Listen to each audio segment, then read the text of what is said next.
show you before I run out of town. This is going out to my buddy Jim Theron. He won on the page last night. This is the blue anno radioactive pilot dial. So looks silver straight on, but in the light you can see that it is a blue anodized dial. Did a brushed case.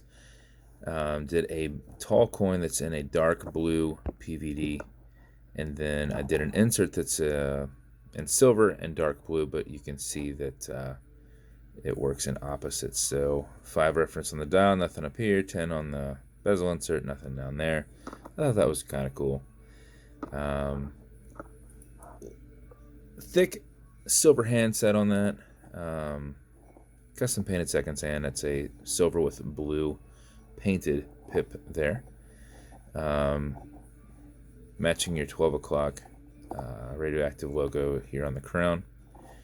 And then, as you can see, we're in a 3-piece blue on blue custom bund strap.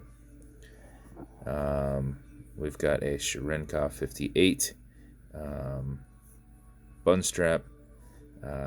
If you are interested, look up Pavel Cherenkov in 1958 and what he's done in the field of radiation and why this is in blue. But this is removable. You can just feed this strap back out, other than you're going to have to replace the buckle here. Larger window exhibition case back in the back, black rotor, and okay, Google, skip. Stainless steel movement holder in there, and then we did the window on this just a little bit larger, so you do have a little bit of play. You can pull it back and forth. It will slide to the left and right a little bit on you, so when you're popping it off and putting it back on, you don't have to quite push it in as hard because it is slightly larger.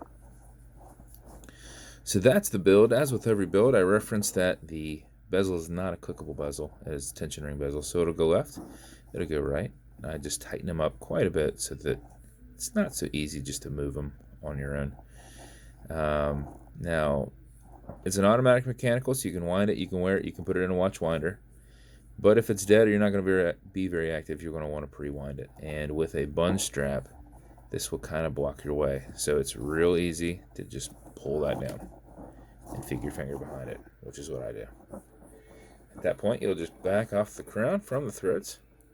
And my finger is just going in between the two here. Back it off until you hear it clicking. At that point, you can wind, and a wind is a turn away from you. Turn it backwards doesn't do anything, but it's a lot easier to keep your spacing, especially with this bund strap. Just go back and forth for about 4 or 5 seconds. You'll keep time throughout the day, even if you're not very active, because you'll be mixing that with the rotor movement. And if you do it for something closer to 20 seconds, you're going to max out the 31 plus power, 31 plus hour power reserve, which is what I do because I have not worn it and it's kept perfect time since I built it, a day and a half ago? It's actually, we're actually probably over the 31 hour, probably about 36. If you pull to the one and only click, you can now set your time. It does not have a hacking movement, so it's going to keep moving on you there. You also notice you've got a wobble crown. It's going to deflect lateral pressure from going into the movement, putting any kind of bend on the stem, putting any adverse pressure on the movement. If you don't like it, just pull it straight back, and you won't have to roll with that. Okay, Google, what time is it? It's 9:33 a.m. 9:33 a.m. Push it right back over, and thread it down, and then just pull it back up. See, it's right back where it's supposed to go. And then plus, once it's on your wrist, it's going to be pushed in like this, going around your wrist.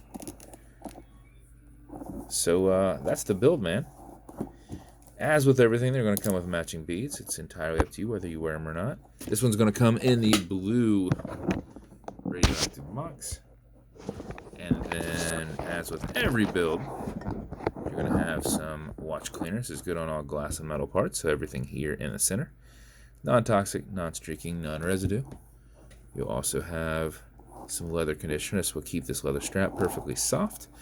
If you ever feel that it's getting rough or not as pliable, apply it, let it soak in, remove any excess.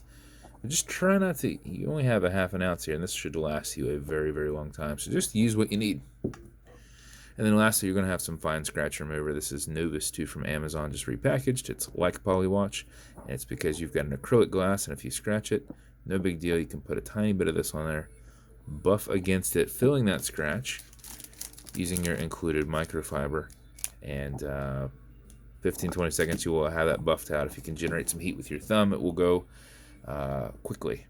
And that's it. That's the build. Congrats, man. I think this was build 636.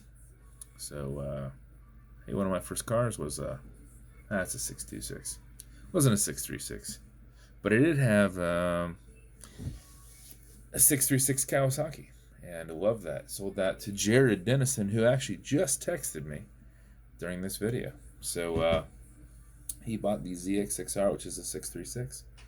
So I was gonna say, wait, I had a MX6, which is a 626. It's my first car, but not a 636.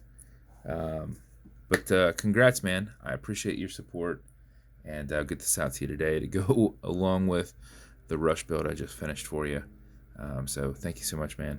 And if you want me to build you something custom, you can reach out and I'll see what I can do. And if you want to continue to see videos like this, like and subscribe as I put them up all the time. Thanks, guys.